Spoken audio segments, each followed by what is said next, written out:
Hi hello guys welcome back to my YouTube channel. So friends, ಇವತ್ತಿನ ವಿಡಿಯೋದಲ್ಲಿ ತುಂಬಾ informative ಆಗಿರುವಂಥ ವಿಡಿಯೋನ ಇವತ್ತಿನ ವಿಡಿಯೋದಲ್ಲಿ ತಿಳಿಸ್ಕೊಡ್ತಾ ಇದ್ದೀನಿ.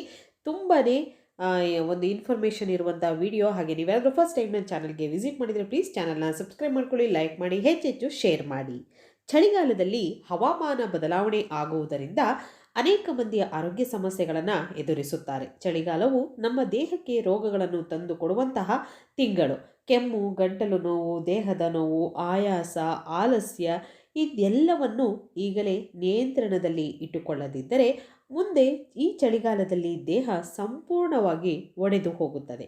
ಇವತ್ತು ನಾನು ನಿಮಗಾಗಿ ತಂದಿದ್ದೇನೆ ಆರೋಗ್ಯವನ್ನು ಕಾಪಾಡಿಕೊಳ್ಳುವಂತಹ 11 ಅತಿ ಮುಖ್ಯವಾದ ಟಿಪ್ಸ್ಗಳು. ಇದು ನಿಮ್ಮನ್ನು ಕೇವಲ ಆರೋಗ್ಯವಂತರನ್ನಾಗಿ ಮಾಡುವುದಲ್ಲದೆ ಇಡೀ ಚಳಿಗಾಲದಲ್ಲಿ ಶಕ್ತಿಯುತವಾಗಿಯೂ ಕೂಡಿರುವಂತೆ ಮಾಡುತ್ತದೆ. ಬನ್ನಿ ಇವತ್ತಿನ ವಿಡಿಯೋ ಶುರು ಮಾಡೋಣ. ಅತ್ಯಂತ ಮುಖ್ಯ ಟಿಪ್ಸ್ ಎಂದರೆ ಬೆಳಿಗ್ಗೆ ಆರಂಭವನ್ನು ಬೆಚ್ಚನೆಯ ನೀರು ಮತ್ತು ಮೆಂತೆ ಕಾಳಿನಿಂದ ಶುರು ಮಾಡಿ. ಚಳಿಯಲ್ಲಿ ದೇಹ ಸೋಮಾರಿಯಾಗಿ ಹೋಗುತ್ತದೆ, ಜೀರ್ಣಕ್ರಿಯೆ ನಿಧಾನವಾಗುತ್ತದೆ. ಹೀಗಿರುವಾಗ ಎದ್ದ ತಕ್ಷಣ ಬೆಚ್ಚಗೆ ನೀರು ಕುಡಿಯುವುದು ಅತಿ ಅಗತ್ಯ.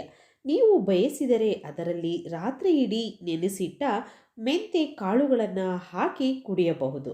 ಈ ಸಣ್ಣ ಒಂದು ದೇಹಕ್ಕೆ ಚಮತ್ಕಾರವೇ ಆಗುತ್ತದೆ. ಇದು ಹೊಟ್ಟೆಯ ಒಳ ಸ್ವಚ್ಛತೆ ಮಾಡುತ್ತದೆ, ಗ್ಯಾಸ್ ಮತ್ತು ಉಬ್ಬಸವನ್ನು ಕಡಿಮೆ ಮಾಡುತ್ತದೆ, ರಕ್ತದಲ್ಲಿನ ಸಕ್ಕರೆಯನ್ನು ನಿಯಂತ್ರಣದಲ್ಲಿ ಇಟ್ಟುಕೊಳ್ಳುತ್ತದೆ ಮತ್ತು ನಿಮ್ಮ ಚರ್ಮಕ್ಕೂ ಒಳಗಿನಿಂದ ಹೊಳಪನ್ನು ಕೊಡುತ್ತದೆ. ಆದರೆ ಗಮನಿಸಿ, ನೀವು ಥೈರಾಯ್ಡ್ ಅಥವಾ ಡಯಾಬಿಟಿಸ್ ಔಷಧಿ ತೆಗೆದುಕೊಳ್ಳುತ್ತಿದ್ದರೆ ಮೆಂತೆ ಕಾಳಿನ ಪ್ರಮಾಣವನ್ನು ಡಾಕ್ಟರ್ ಸಲಹೆಯಿಂದ ನಿರ್ಧರಿಸಿ. ನೀರು ಕುಡಿದರೆ ದಿನವಿಡೀ ದೇಹ ಯುವಕರಂತೆ ಮತ್ತು ಮನಸ್ಸು ಸಿಂಹದಂತೆ ಆಗಿಬಿಡುತ್ತದೆ. ಚಳಿಗಾಲದಲ್ಲಿ ಚರ್ಮದ ಆರೈಕೆಗಾಗಿ ದಿನವಿಡೀ ಸಾಕಷ್ಟು ನೀರು ಕುಡಿಯಿರಿ. ಅನೇಕ ಆಮ್ಲಶೀಯ ಬೆಣ್ಣೆ ಅಥವಾ ಗ್ಲಿಸರಿನ್ ಪದಾರ್ಥಗಳನ್ನು ಹೊಂದಿರುವ ದಪ್ಪವಾದ ಮಾಯಿಶ್ಚರೈಸರನ್ನು ಬಳಸಿ, ಸೌಮ್ಯ ಕ್ಲೆನ್ಸರ್ ಬಳಸಿ ಮತ್ತು ಬಿಸಿ ಉಗುರು ಬೆಚ್ಚಗಿನ ನೀರಿನಲ್ಲಿ ಸ್ನಾನ ಮಾಡಿ. ಹೊರಗಿನ ಶೀತದಿಂದ ಮುಖ, ಕೈ, ಕಾಲು ಒಣಗುವುದನ್ನು ತಪ್ಪಿಸಲು ಒಳಾಂಗಣದಲ್ಲಿ ಆರ್ದ್ರಕ ಬಳಸಿ.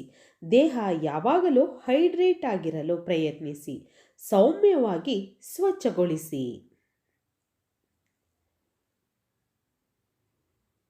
ಬಿಸಿಲನ್ನು ನಿಮ್ಮ ಔಷಧವನ್ನಾಗಿ ಮಾಡಿಕೊಳ್ಳಿ. ಸೂರ್ಯನ ಕಿರಣಗಳು ಆಲಿಸದಿಂದ ಎದ್ದಂತೆ ಕಾಣುತ್ತವೆ, ಆದರೆ ಇದೇ ಕಾರಣಗಳಲ್ಲಿ ಅಡಗಿರುವುದು ನಿಮ್ಮ ವಿಟಮಿನ್ ಡಿ. ಕೇವಲ 15 ನಿಮಿಷ ಬಿಸಿಲಲ್ಲಿ ಕುಳಿತರೆ ಸಾಕು, ನಿಮ್ಮ ಮೂಳೆಗಳು, ಕೀಲುಗಳು ಜೀವದಾನವೇ ಸಿಗುತ್ತದೆ. ಬೆಳಿಗ್ಗೆ 8ರಿಂದ 10ರ ನಡುವಿನ ಸೌಮ್ಯ ಬಿಸಿಲು ದೇಹಕ್ಕೆ ನೈಸರ್ಗಿಕ ಉಷ್ಣತೆ ಕೊಡುತ್ತದೆ. ದಿನವಿಡೀ ಆಯಾಸವನ್ನು ಕರಗಿಸಿ ಬಿಡುತ್ತೆ. ನೀವು ಹಿರಿಯರಾಗಿದ್ದರೆ, ಮನೆಯಲ್ಲಿ ಕೆಲಸ ಮಾಡುವರಾಗಿದ್ದರೆ ನೆನಪಿನಲ್ಲಿರಿ, ಬಿಸಿಲಲ್ಲಿ ಕುಳಿತುಕೊಳ್ಳುವುದು ಐಷಾರಾಮಿ ಅಲ್ಲ, ಅಗತ್ಯ. ಬಿಸಿಲೇ ದೇಹದ ಡಾಕ್ಟರ್. ಯಾವುದೇ ಶಬ್ದವಿಲ್ಲದೆ ಪ್ರತಿ ವರ್ಷದ ದುರಸ್ತಿ ಮಾಡುತ್ತದೆ. ಬಿಸಿಲಿನಿಂದ ಮುಖ ತಿರುಗಿಸಿ ಕೊಟ್ಟರೆ ಚಳಿ ನಿಮ್ಮನ್ನು ತಲೆಯಿಂದ ಕಾಲಿನವರೆಗೆ ಹಿಡಿದುಕೊಳ್ಳುತ್ತದೆ.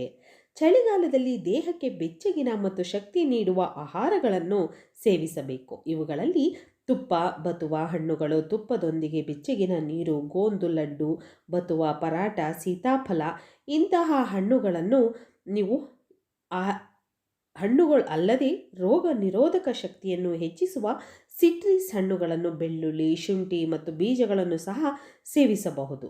ಬೆಚ್ಚಗಿನ ಸೋಪು ಮತ್ತು ಸಾರುಗಳು, ಮೊಟ್ಟೆ, ಮೀನು, ಕ್ಯಾರೆಟ್ ಇಂತಹ ಆಹಾರಗಳನ್ನು ಉಪಯೋಗಿಸಿ ನಿಮ್ಮ ಆರೋಗ್ಯವನ್ನು ಕಾಪಾಡಿಕೊಳ್ಳಿ. ಬೆಳಗಿನ ಉಪಹಾರದಲ್ಲಿ ದೇಸಿ ಶಕ್ತಿಯನ್ನು ಹಾಕಿ. ಚಳಿಯಲ್ಲಿ ಬೆಳಕಿನ ಊಟವೇ ನಿಮ್ಮ ಅತಿದೊಡ್ಡ ರಕ್ಷಾ ಕವಚ. ರೊಟ್ಟಿಗೆ ಸ್ವಲ್ಪ ತುಪ್ಪ ಹಚ್ಚಿ, ಸಣ್ಣ ಬೆಲ್ಲದ ತುಂಡು. ಈ ಸಣ್ಣ ಸಂಯೋಜನೆ ನಿಮ್ಮ ದೇಹಕ್ಕೆ ಉಷ್ಣತೆಯು ಶಕ್ತಿಯ ಎರಡನ್ನೂ ಕೊಡುತ್ತದೆ. ಅಲ್ಲದೆ ಮಕ್ಕಳು ಬಾದಾಮಿ ಸೇರಿಸಿದರೆ ಚಳಿಯಲ್ಲಿ ಹೃದಯಕ್ಕೂ ಶಕ್ತಿ ಸಿಗುತ್ತದೆ. ಆಹಾರಗಳು ದೇಹವನ್ನು ಒಳಗಿನಿಂದ ಬೆಚ್ಚಗಿರಿಸುತ್ತವೆ, ಆದ್ದರಿಂದ ಕೀಲು ನೋವು, ಆಯಾಸ ದೂರವಿರುತ್ತದೆ. ಚಳಿಗಾಲದಲ್ಲಿ ಔಷಧಿ ಬೇಡ, ಕೇವಲ ಬೆಲ್ಲ ಮತ್ತು ತುಪ್ಪದ ಸಾಥ್. ನೆನಪಿರಲಿ, ಚಳಿಯ ಜೊತೆ ಯುದ್ಧ ಸ್ವೆಟರ್ನಿಂದ ಅಲ್ಲ, ಆದತಗಳಿಂದ ಗೆಲ್ಲಬಹುದು.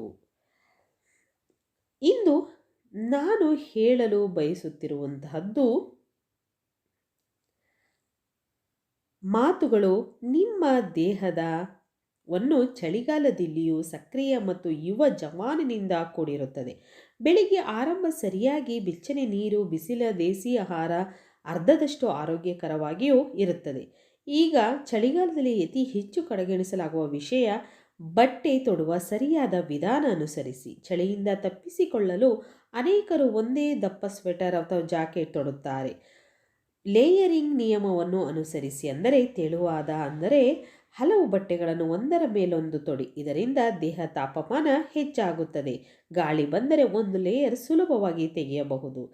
ತಲೆ, ಕಿವಿ, ಪಾದಗಳಿಗೆ ಅತಿ ಸಂವೇದಿ ಭಾಗಗಳು. ರಾತ್ರಿ ಮಲಗುವ ವೇಳೆ ತಲೆಯ ಮೇಲೆ ಮೃದುವಾದ ಟೋಪಿ, ಪಾದಗಳಿಗೆ ಬೆಚ್ಚನೆ ಸಾಕ್ಸನ್ನು ಹಾಕುವುದನ್ನು ಮರೆಯಬೇಡಿ. ನಿಮಗೋಸ್ಕರ ದಿನವಿಡೀ ಚಹಾ ಅಂತ ಕುಡಿಯುತ್ತಿರುತ್ತಾರೆ. ನಿಮಗೆ ಗೊತ್ತೇ, ಚಹಾ ದೇಹವನ್ನು ಡಿಹೈಡ್ರೇಟ್ ಮಾಡುತ್ತದೆ. ಬದಲಿಗೆ ದಿನಕ್ಕೊಮ್ಮೆ ಮನೆಯಲ್ಲಿ ಮಾಡಿದಾಗ ಕಷಾಯ ಕುಡಿಯಿರಿ. ಕಷಾಯ ಮಾಡೋಕೆ 1 ಲೋಟ ನೀರು, ತುಳಸಿ, ಸ್ವಲ್ಪ ಶುಂಠಿ, ಕಾಳು ಮೆಣಸಿನ ಪುಡಿ, ಚಿಟಿಕೆ ಅರಿಶಿನ ಹಾಕಿ ಕಷಾಯವನ್ನು ಸ್ವಲ್ಪ ಬೆಚ್ಚಗಿರುವಾಗ ಕುದಿಸಿ ಕುಡಿದರೆ ರೋಗ ನಿರೋಧಕ ಶಕ್ತಿಯನ್ನು ಹೆಚ್ಚಿಸುತ್ತದೆ. ಗಂಟಲು ನೋವನ್ನು ಗುಣಪಡಿಸುತ್ತದೆ. ಚಳಿ ಜ್ವರ ರಕ್ಷಣೆ ಮಾಡುತ್ತದೆ. ಕಷಾಯ ಕಹಿಯಾಗಿ ಭಾಸವಾದರೆ ಜೇನುತುಪ್ಪ ಹಾಕಬಹುದು. ಗಮನಿಸಿ, ಜೇನುತುಪ್ಪವನ್ನು ಬಿಸಿ ನೀರಿನಲ್ಲಿ ಹಾಕಬೇಡಿ. ಇದರ ಗುಣ ನಾಶವಾಗುತ್ತದೆ. ಡಾಕ್ಟರ್ ಅಲ್ಲ, ಚಳಿಯು ಹುಡುಕಿಕೊಂಡು ಬರುವುದಿಲ್ಲ. ನೀರು ಕುಡಿಯುವುದನ್ನು ಮರೆಯಬೇಡಿ. ಚಳಿಯಲ್ಲಿ ಬಾಯಾರಿಕೆ ಕಡಿಮೆ ಆಗುತ್ತದೆ. ಅತಿ ದೊಡ್ಡ ತಪ್ಪು, ದೇಹಕ್ಕೆ ಎಲ್ಲ ಋತುವಿನಲ್ಲೂ ಡಿಹೈಡ್ರೇಷನ್ ಅಥವಾ ಹೈಡ್ರೇಷನ್ ಬೇಕು. ನೀರು ಕಡಿಮೆ ಕುಡಿದರೆ ದೇಹದಲ್ಲಿ ಟಾಕ್ಸಿನ್ಗಳು ಶೇಖರವಾಗುತ್ತವೆ. ಆಯಾಸ, ಮಲಬದ್ಧತೆ, ತಲೆನೋವು ಶುರುವಾಗುತ್ತದೆ. ದಿನಕ್ಕೆ 8 ಗ್ಲಾಸ್ ಬೆಚ್ಚಗಿನ ನೀರು ಖಂಡಿತ ಕುಡಿಯಿರಿ. ನೀರಿನಲ್ಲಿ ಸ್ವಲ್ಪ ನಿಂಬೆ ರಸ, ಓಂಕಾಳು ಹಾಕಿ ಕುಡಿಯುವುದರ ದೇಹವನ್ನು ಒಳಗಿನಿಂದ ಬೆಚ್ಚಗೊಳಿಸುತ್ತದೆ. ಡಿಟ್ಯಾಕ್ಸ್ ಮಾಡುತ್ತದೆ. ಚಳಿಯಲ್ಲಿ ನೀರು ಕುಡಿಯೋಕೆ ಹೆದರಬೇಡಿ. ನೀರೇ ನಿಮ್ಮ ದೇಹದ ಬ್ಯಾಟರಿಯನ್ನು ಚಾರ್ಜ್ ಮಾಡುತ್ತದೆ. ನಾನು ಹೇಳಲು ಹೋಗುತ್ತಿರುವ ಮಾತುಗಳು ನಿಮ್ಮ ಹೃದಯ, ಮೂಳೆಗಳು ಮತ್ತು ನಿದ್ರೆ ಮೂರನ್ನು ಆರೋಗ್ಯವಾಗಿರಿಸುವ ರಹಸ್ಯ. ದೇಹಕ್ಕೆ ಚಳಿ ಎಂಬ ಭಾವ ಬಂದಾಗ ಮೊದಲು ಪರಿಣಾಮ ಹೃದಯ, ನಿದ್ರೆ ಮತ್ತು ಮೂಳೆಗಳ ಮೇಲೆ ಬೀಳುತ್ತದೆ. ಆದ್ದರಿಂದ ಈ ಮೂರನ್ನು ಕಾಳಜಿ ವಹಿಸುವುದು ಚಳಿಗಾಲದಲ್ಲಿ ಅತಿ ಅವಶ್ಯ. ಹೃದಯದ ಕಾಳಜಿ ಮಾಡಿ. ಚಳಿಗಾಲದಲ್ಲಿ ಹೃದಯದ ಮೇಲೆ ಒತ್ತಡ ಹೆಚ್ಚಾಗುತ್ತದೆ. ಚಳಿ ಗಾಳಿಯಿಂದ ರಕ್ತನಾಳಗಳು ಸಂಕುಚಿತವಾಗುತ್ತವೆ. ಆದ್ದರಿಂದ ರಕ್ತದೊತ್ತಡ ಮತ್ತು ಹೃದಯಾಘಾತದ ಅಪಾಯ ಹೆಚ್ಚಾಗಬಹುದು. ಆದ್ದರಿಂದ ಈ ಋತುವಿನಲ್ಲಿ ನಿಮ್ಮ ತಟ್ಟೆಯನ್ನು ಸ್ವಲ್ಪ ಯೋಚಿಸಿ ತುಂಬಿಸಿ. ಕಡಿಮೆ ಉಪ್ಪು, ಕಡಿಮೆ ಕೊಬ್ಬರಿ ಆಹಾರ, ಹೆಚ್ಚು ಹಣ್ಣು ತರಕಾರಿಗಳು ಸೇರಿಸಿ. ಅಲ್ಲದೆ ಪ್ರತಿದಿನ 1 ಗೊಂಚಲು ಅವಲ ಬೀಜ, ಮೀನಿನ ಎಣ್ಣೆ, ಒಮೆಗಾ 3 ಖಂಡಿತ ಸೇರಿಸಿ. ಏಕೆಂದರೆ ಇದು ಹೃದಯದ ನಾಳಗಳನ್ನು ಹೊಳೆಯುವಂತೆಯೂ ಬಲವುಳ್ಳವರಾಗಿಯೂ ಇರಿಸುತ್ತದೆ.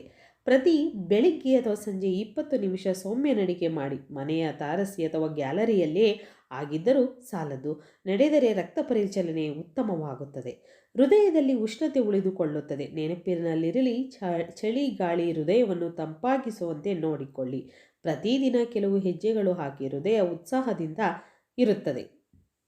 ನಿದ್ರೆಯು ಸರಿಯಾದ ರೊಟ್ಟಿ ಮಾಡಿಕೊಳ್ಳಲು ಹಗಲುಗಳು ಚಿಕ್ಕದಾಗಿ, ರಾತ್ರಿಗಳು ಉದ್ದವಾಗಿರುತ್ತವೆ. ಆದರೆ ನಿದ್ರೆಯ ಗುಣಮಟ್ಟ ಹಲವು ಬಾರಿ ಹದಗೆಡುತ್ತದೆ. ಏಕೆಂದರೆ ಚಳಿಯಲ್ಲಿ ದೇಹಕ್ಕೆ ಹೆಚ್ಚು ಶಕ್ತಿ ಖರ್ಚಾಗುತ್ತದೆ. ಆದ್ದರಿಂದ ಪ್ರತಿದಿನ ರಾತ್ರಿ 10 ಗಂಟೆಯೊಳಗೆ ಮಲಗೋಕೆ ಪ್ರಯತ್ನಿಸಿ. ಬೆಳಗ್ಗೆ 1ಗೆ ಎದ್ದೇಳಿ. ರಾತ್ರಿ ಮಲಗುವ ಮೊದಲು ಬೆಚ್ಚನೆಯ ಹಾಲು ಅಥವಾ ಅರಿಶಿಣದ ಹಾಲು ಕುಡಿಯಿರಿ. ದೇಹವನ್ನು ರಿಲ್ಯಾಕ್ಸ್ ಮಾಡುತ್ತದೆ. ನಿದ್ರೆ ಗಾಢವಾಗುವಂತೆ ಮಾಡುತ್ತದೆ ಮತ್ತು ಮೂಳೆಗಳಲ್ಲಿ ಉಷ್ಣತೆ ತುಂಬುತ್ತದೆ. ನಿದ್ರೆ ಬಾರದಿದ್ದರೆ ಪಾದದ ತಳಗಳಲ್ಲಿ ಸಾಸಿವೆ ಎಣ್ಣೆಯಿಂದ ಮಸಾಜನ್ನು ಮಾಡಿ. ಅದು ಅತ್ಯಂತ ಪರಿಣಾಮಕಾರಿಯಾಗಿರುತ್ತದೆ. ದೇಹದ ರಕ್ತದ ಹರಿವನ್ನು ಸಮತೋಲನ ಮಾಡುತ್ತದೆ. ಚಳಿಯಿಂದ ರಕ್ಷಿಸುತ್ತದೆ. ನಿದ್ರೆಯ ಔಷಧಿ ಡಾಕ್ಟರ್ ಇಲ್ಲದೆ ದೊರೆಯುತ್ತದೆ. ಸ್ವಲ್ಪ ಶಾಂತಿ ಕೊಡುವುದನ್ನು ಕಲಿಯಬೇಕಾಗುತ್ತದೆ. ಸೌಮ್ಯ ವ್ಯಾಯಾಮವನ್ನು ದೈನಂದಿನ ತಾಗಿಸಿಕೊಳ್ಳಿ. ಚಳಿಗಾಲದಲ್ಲಿ ಅತಿ ದೊಡ್ಡ ಸವಾಲು ಆಲಸ. ಬೆಳಗ್ಗೆ ಎದ್ದೇಳುವುದು ಕಷ್ಟವೆನಿಸುತ್ತದೆ. ಆದರೆ ನೀವು ದಿನ 15ರಿಂದ 20 ನಿಮಿಷ ದೇಹವನ್ನು ಅಲ್ಲಾಡಿಸಿದರೆ ಚಳಿ ನಿಮ್ಮ ಏನನ್ನು ಬಿಗಿಯಲಾರದು. ಮನೆಯಲ್ಲಿಯೇ ಸರಳ ವ್ಯಾಯಾಮ ಮಾಡಿ. ತಡಾಸನ, ನಿಂತು ಕೈಗಳನ್ನು ಮೇಲಕ್ಕೆ ಎಳೆಯುವುದು, ಭ್ರಮರಿ, ಪ್ರಾಣಾಯಾಮ, ನಿಧಾನವಾಗಿ ಗಾಢ ಉಸಿರಾಟ ಮತ್ತು ಅಥವಾ 10 ನಿಮಿಷ ನಡಿಗೆ. ಇದರಿಂದ ದೇಹದಲ್ಲಿ ಉಷ್ಣತೆ ಬರುತ್ತದೆ, ರಕ್ತ ಪರಿಚಲನೆ ಸರಿಯಾಗಿ ಆಗಿರುತ್ತದೆ ಮತ್ತು ಮನಸ್ಸು ತಾಜಾತನವಾಗಿ ಭಾಸವಾಗುತ್ತದೆ. ಸಣ್ಣ ಪುಟ್ಟ ಚಲನೆಯಿಂದ ಕೀಲುಗಳಲ್ಲಿ ಗಟ್ಟಿತನ ಬರುವುದಿಲ್ಲ. ಇನ್ಸುಲಿನ್ ಸಮತೋಲನವಾಗುತ್ತದೆ. ಚಳಿಯಲ್ಲಿಯೇ ನಡೆಯುವವನು ಬೇಸಿಗೆಯಲ್ಲಿ ಹೂ ಬಿಡುತ್ತಾನೆ. ಏಕೆಂದರೆ ದೇಹ ಎಚ್ಚರಗೊಂಡಾಗುತ್ತದೆ. ನಿಮ್ಮ ದೇಹ ನಿಮ್ಮದೇ ದೇವಾಲಯ. ಬೆಳಗ್ಗೆ ಸ್ವಲ್ಪ ನಡಿಗೆ, ಸ್ವಲ್ಪ ಚಲನೆ, ಸ್ವಲ್ಪ ಬಿಸಿಲು ಅದನ್ನು ಹೊಳೆಯುವಂತೆ ಮಾಡುತ್ತದೆ. ವೀಕ್ಷಕರೇ, ಇವತ್ತಿನ ಈ ಎಲ್ಲ ಮಾಹಿತಿಗಳು ನಿಮಗೆ ಇಷ್ಟ ಆಗಿದೆ ಅಂತ ನಾನು ಭಾವಿಸ್ತೀನಿ. ಖಂಡಿತವಾಗ್ಲೂ ನಿಮಗೆ ಸ್ವಲ್ಪನಾದರೂ ಇಷ್ಟ ಆಗಿದ್ರೆ ನನ್ನ ಚಾನಲ್ನ ಸಬ್ಸ್ಕ್ರೈಬ್ ಮಾಡ್ಕೊಳ್ಳಿ, ಲೈಕ್ ಮಾಡಿ ಮತ್ತು ಹೆಚ್ಚೆಚ್ಚು ಶೇರ್ ಮಾಡಿ. ಇವತ್ತಿನ ಈ ವಿಡಿಯೋನ ಇಲ್ಲಿಗೆ ಮುಗಿಸ್ತಾ ಇದ್ದೀನಿ. ನಿಮಗೆಲ್ಲರಿಗೂ ಕೂಡ ಮನಃಪೂರ್ವಕವಾಗಿ ಧನ್ಯವಾದಗಳು.